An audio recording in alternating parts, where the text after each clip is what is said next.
Hi there, I'm Jonathan Lee. I'm the owner and designer at Walden Guitars, and I wanted to make a quick video responding to an individual that sent us a DM on social asking to talk about our low mass bracing and its effect on the voice of the instrument, the volume and tone.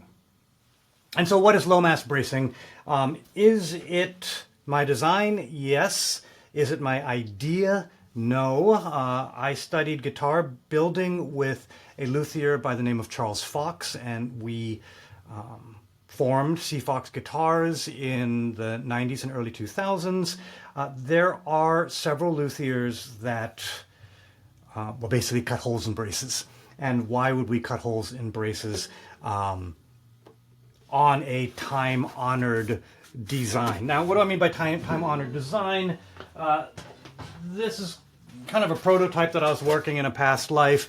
It's what you would see typically a variation of in most steel string acoustic guitars. You have our transverse brace, neck body joint.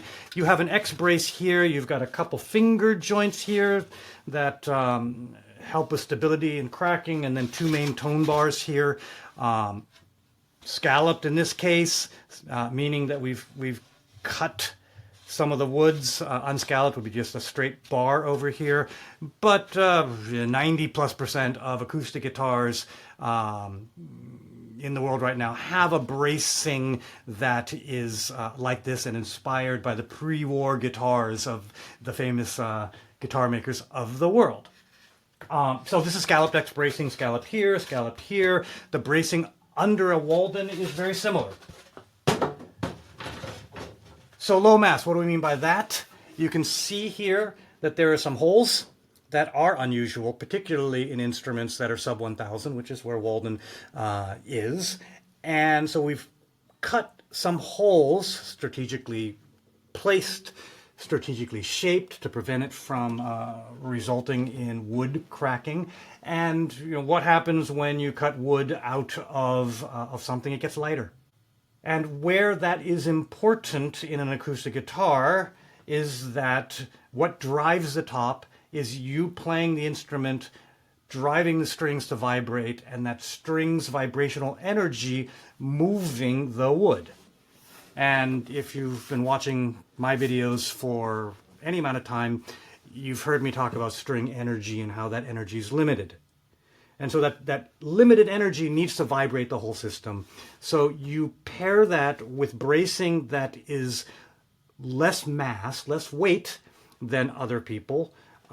It will have the ability to use less energy to move the top. And if more of that string energy is moving the top and not required to, kind of get it off the starting line, think about how do I think about this? Think about pushing a small car and pushing a truck. Which one's easier to get moving, So similarly, if the bracing is lighter, then when you play the instrument, you'll have more immediacy. You'll have less energy that's required to start things moving, and then less energy to keep things moving. And so what does that mean? You're going to have a little bit more volume. You also will have a more complex color to the whole tone. In my opinion, you have more harmonics. You have more balance. Now you pair that with Waldens that have extra neck reinforcement, 2 rails of graphite or 2 rails of glass fiber, stiffening the neck. Well, now you have even more of that fundamental string energy participating in, whose job is to move that top. And so these two systems work together to create, in my opinion, a more harmonically complex, a louder instrument. And bracing absolutely affects the tone, and now it's there to prevent this guitar from folding in half and under 180 pounds of string tension pulling up, and that's why we have bracing to begin with. But what we can do to lighten things inherently results in more of that string energy being expressed as sound, hopefully music, hopefully tone. So yeah, I hope that answers your question, and I appreciate it. And for those of you watching, should you have any other questions about guitar, design, building, please do send us a DM, and we'll make a video about it.